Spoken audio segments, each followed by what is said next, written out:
Hello, this is Reverend Don Lewis coming to you from the beautiful metaverse and more specifically, beautiful Danville, Illinois, homeland of the Corellian tradition. And welcome to Midday with Reverend Don. And I love spending this time with you. I hope you enjoy it each day. And as you know, if you follow Midday with Reverend Don, you can interact with me directly by typing your questions or comments directly into whatever platform you happen to be watching on, and they will appear here in my chat room, and we will interact directly. And I want to say hello to Samantha in the chat room. It's good to see you, Samantha. And I very much enjoy this time each day. And today we're going to be talking about aliens, as well as other things going on in my life. And the first thing I want to mention is actually my September seminar, which I have just scheduled. As you know, I do a seminar each month for my Patreon at revdonlewis.com. For September, the Patreon seminar will be on the subject of seances. What is a seance? How to conduct a seance? What are the dangers of seances? I've been doing seances for most of my life, and I will talk to this subject in as much detail as the seminar permits, and you can learn all about what seances are and how to do your own. And hello to Renee in the chat room. Good to see you, Renee. And you can find that at corellianpublishing.com. It is open to all of my Patreon supporters at the seminar tier, or to anyone by ticket for $25. And hello, Anna. It's good to see you.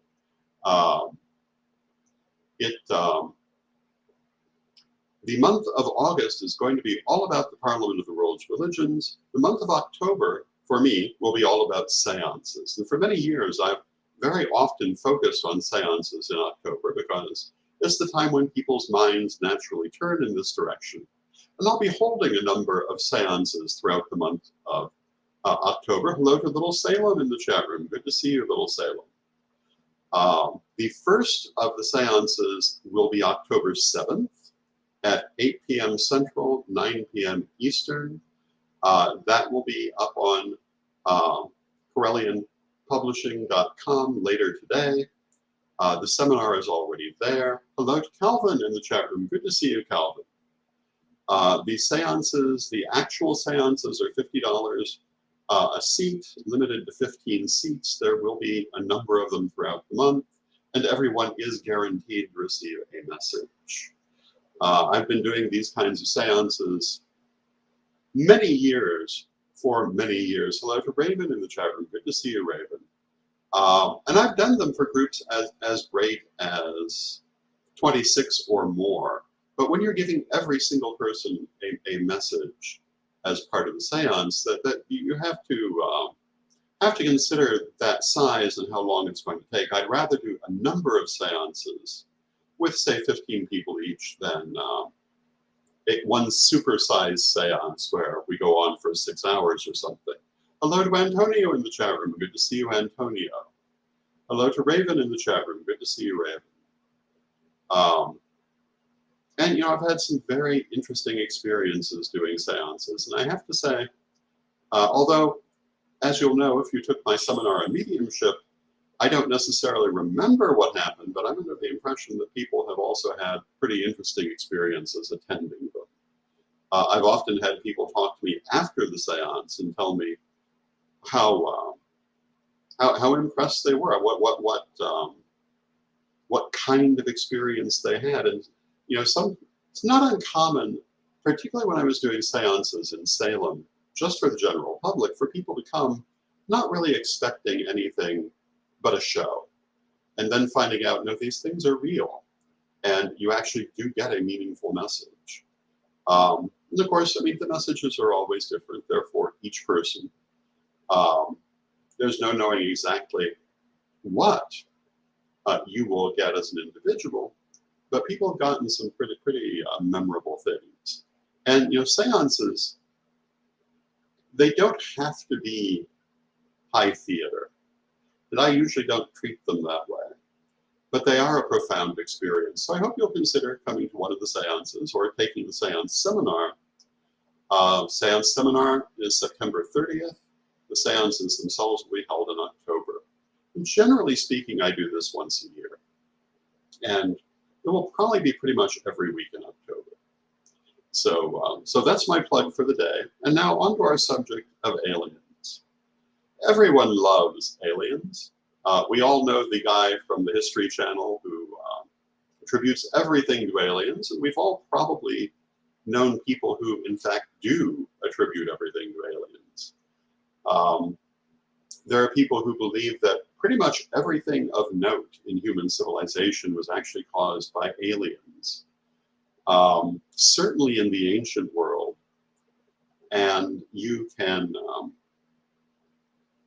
read all sorts of theories about what ancient aliens supposedly did. I believe it was Eric von Daniken who was particularly associated with this concept.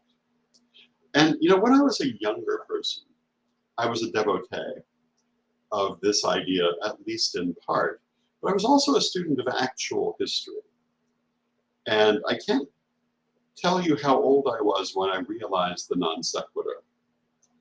But I can tell you what did it. It was when a particular author tried to make a connection between what was obviously just a piece of jewelry and a piece of technology.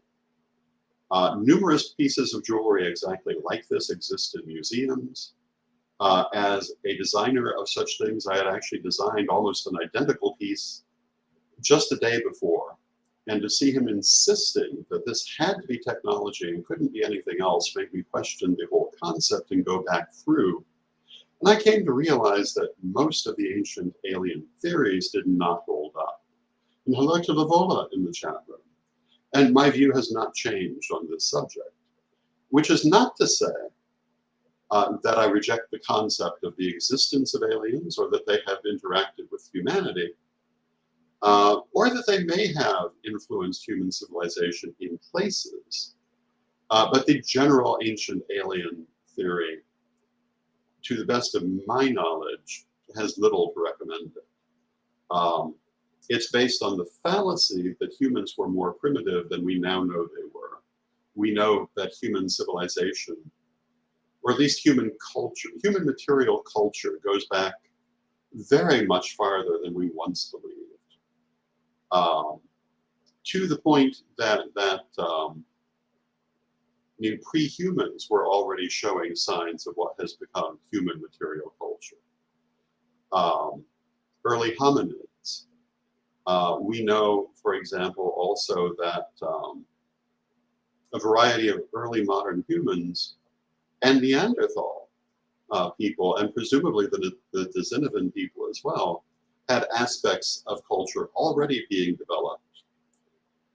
It's borne out by the archaeological records. So by the time we get to the point that people are building pyramids and Stonehenge and so forth, there's no reason at all to think they would not have been at that level of technology.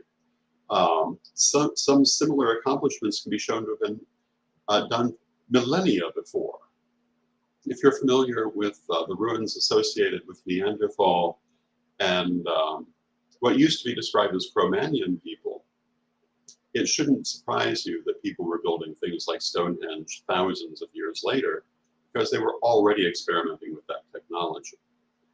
But again, does that mean that I think there are no aliens? No, actually, I do believe in aliens for a couple of reasons.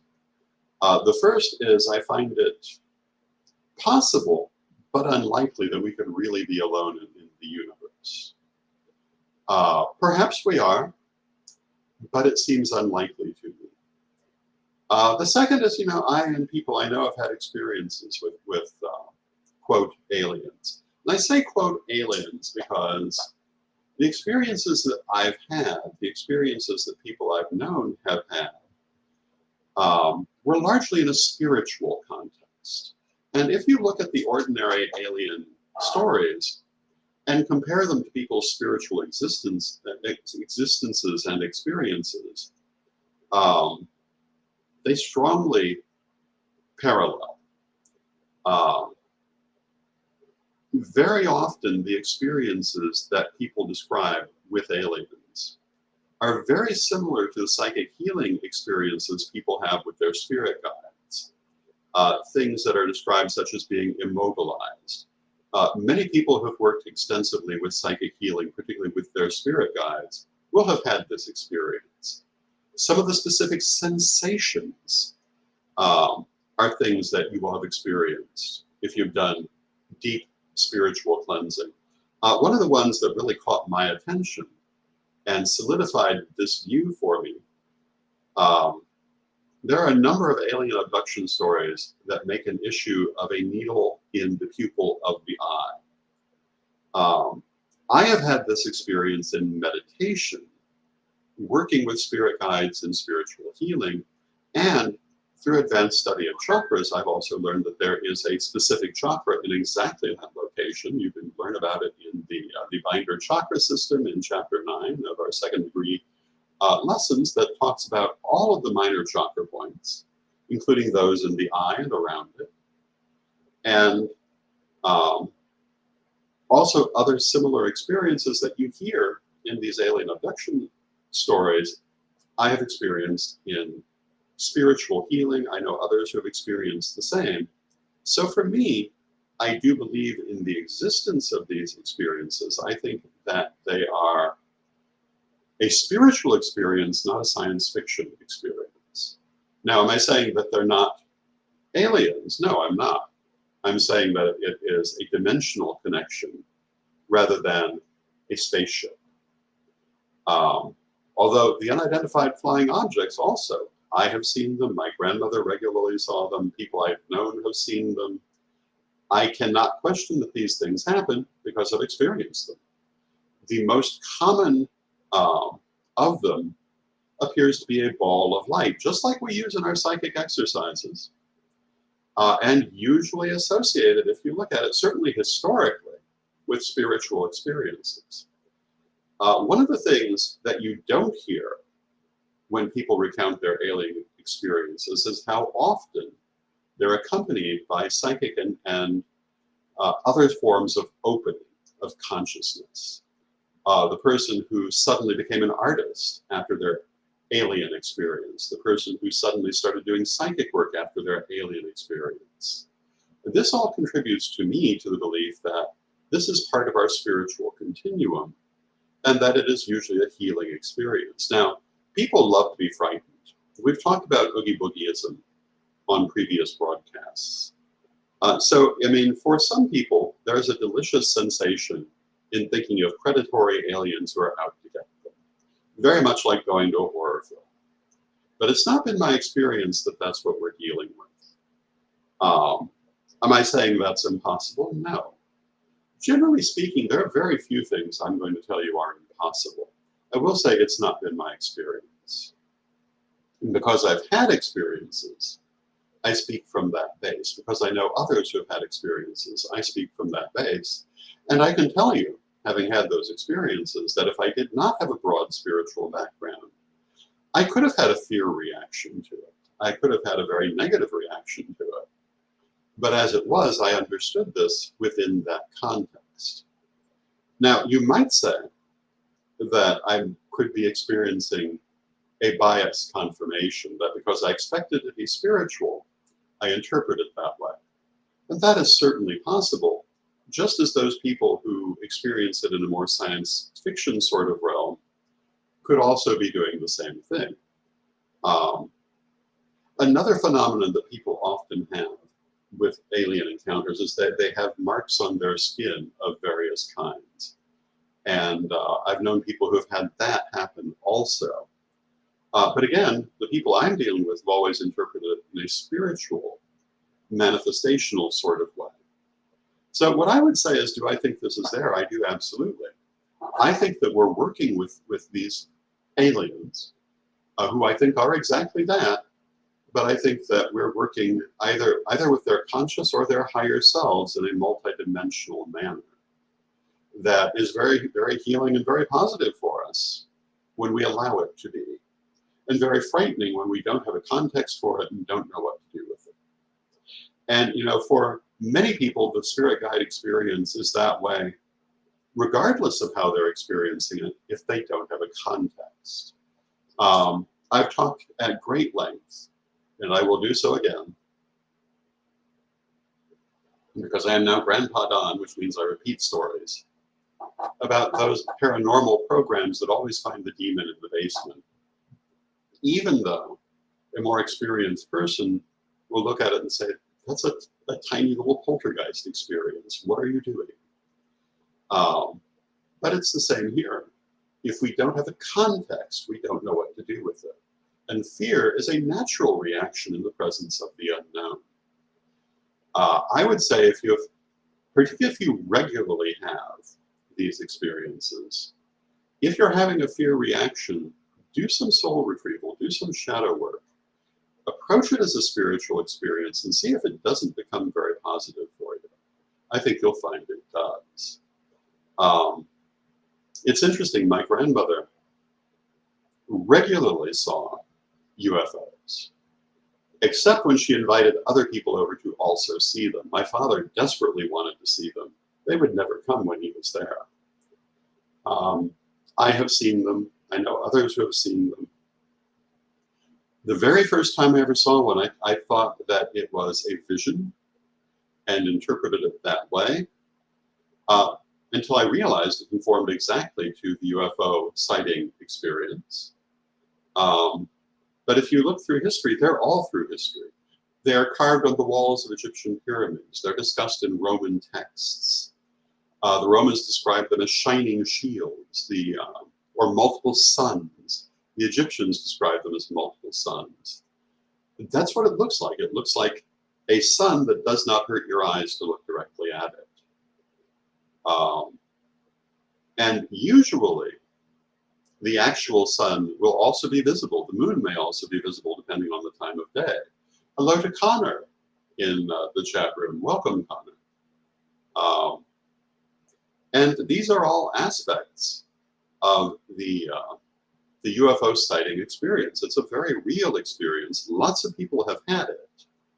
But do I interpret it, again, in a physical sense? No, I interpret it maybe in an astral sense, in a psychic sense. And just as we can travel astrally, I believe they can too. And, if we think it's a physical thing, the general lack of evidence becomes very disturbing. But if we're thinking of it as an aspect of astral travel, where we're coming together in another dimension, it makes perfect sense.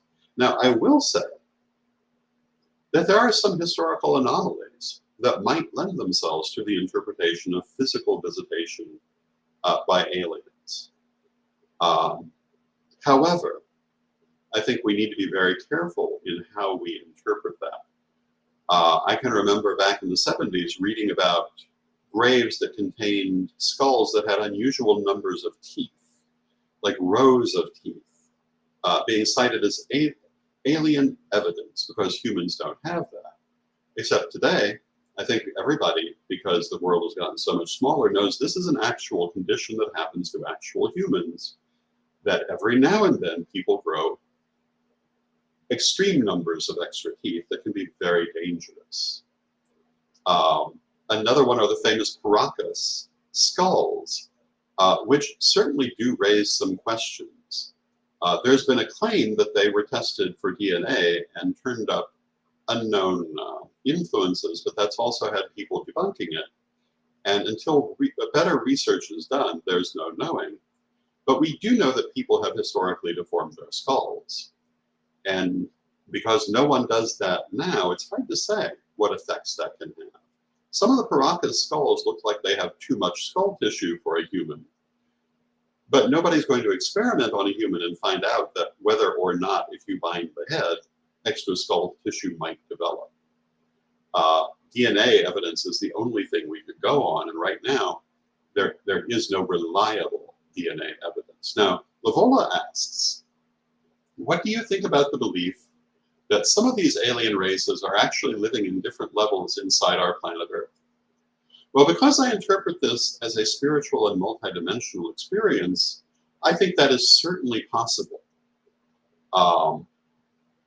I think exactly where they come from, I would not claim to know. As I say, I've had some experiences within a meditational context as other spiritual experiences, but I do not I do not claim to have those answers, but I do think that yes, it could be as easily here in our own world as any other, because I don't know that we would see them, because I don't know that they're in our dimension. And multidimensionality is one of the key teachings of Corellianism, at least. No reason they could not be one of those dimensions. People have these experiences. Some people claim to know exactly where these peoples come from, but I don't think they all agree, and I don't know how. I don't know that I credit any of them at this time. Now, Calvin says, I as well have experienced fiery orbs twice, once as a child and the second time as an adult while in the military. Exactly. Lots and lots of people have, and lots of people in the spiritual world have had this experience. And again, historically, it's often been interpreted that way. Now, one of the more interesting stories historically is about the green children. And let me see if I can quickly refresh my memory of the exact year of this story. The story is that two green children were found in connection. The green children of Woolpit. Woolpit is a place in England. This is said to have happened in the 12th century, theoretically in the reign of King Stephen, which is the early 1100s. They were a brother and sister of normal human appearance, except they were green in color and spoke an unknown language and would only eat certain foods that were available. Eventually, they broadened their palates. They learned to speak in ordinary language, and they lost the green coloring, which I think is an interesting thing, and died very young. Or the boy died very young. They said they came from a very different world than this one. And it very strongly resembles some of these alien stories. And as far as I know, it's almost unique in the fact that the two people are present in the ordinary world, telling their story to ordinary people on their own. It's not anyone else's interpretation, but what they said. Is it true? It was the 1100s. Who knows if it's true? We can't even be 100% certain that the reliable history from the 1100s is necessarily true, because as we all know, the victor writes the history, and prior to relatively recently, only certain things were likely to come down, and so who knows what is missed. So how much credit do we give it? I don't know, but it is one of those many historical stories that fit the alien narrative. Another common theme is interpreting Bible stories in terms of alien phenomena. There is a whole book called, I think, Aliens in the Bible, or vice versa, that talks about the author's belief that the entire Hebrew Bible, or the Old Testament for Christians, is about contact with space aliens.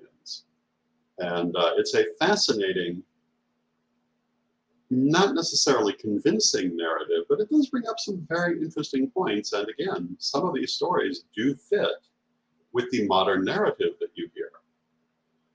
So I think that alien experiences very much fit in a historical context of what is normally rendered a spiritual experience. And Calvin says, could this not be attributed to sightings of fairies or elves from history, ancient history tales? And yes, actually it could. These things also do tend to dovetail and have certain close parallels. When we talk about astral experiences or multidimensional experiences, one of the things we often talk about is the change in the perception of time. This is also often an element in those stories of alien, quote, abductions, end quote, or even just sightings of UFOs, that there's a change in the perception of time, which to me puts it squarely in a long history of spiritual narratives. So I take this very much as a real phenomenon, but one that's primarily experienced within the spiritual realm. Is there actual physical visitation from aliens? Well, if so, they've done a very good job cleaning up after themselves. Could possibly be. But I have to say, and this sums up my point of view on a lot of conspiracy theories, although I grant you some of them are more likely than others. But generally speaking, a lot of people attribute to them, whoever they may happen to be, superhuman abilities to cover their own tracks and keep things secret. Look at the world and the people you know, and how often are things actually kept secret, including really big important things. It's very common that the people just can't keep secrets, especially if it's something large involving huge numbers of people. And one of the things that's often said is that the people of Germany did not understand the Holocaust was going on. But there's ample evidence to show that there was enough talk that a substantial portion did know. May not have been confirmed for them, but it was suspected at least. Even that could not be kept a total secret. Even with the German government's belief that the German people would not allow it, it could not be kept a total secret. Look at any number of political scandals in this and other countries. How often do you find 100 years later that something was kept a secret? Not very often. More often, what you'll find, and we discussed this, I believe, the other day, you'll find some revisionist will come up with a new idea for how something might have happened, like the murder-suicide of Crown Prince Rudolph and Mary Vechera, or the assassination of Rasputin, only have it come out that no, it was pretty close to what people said all along. And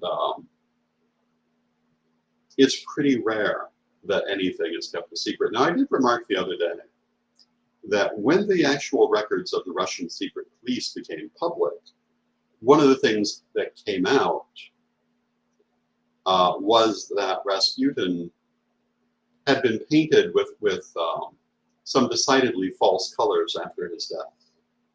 And that with all their desire to scoop up dirt on him, there was less than history had implied that the Russian secret police had actually found.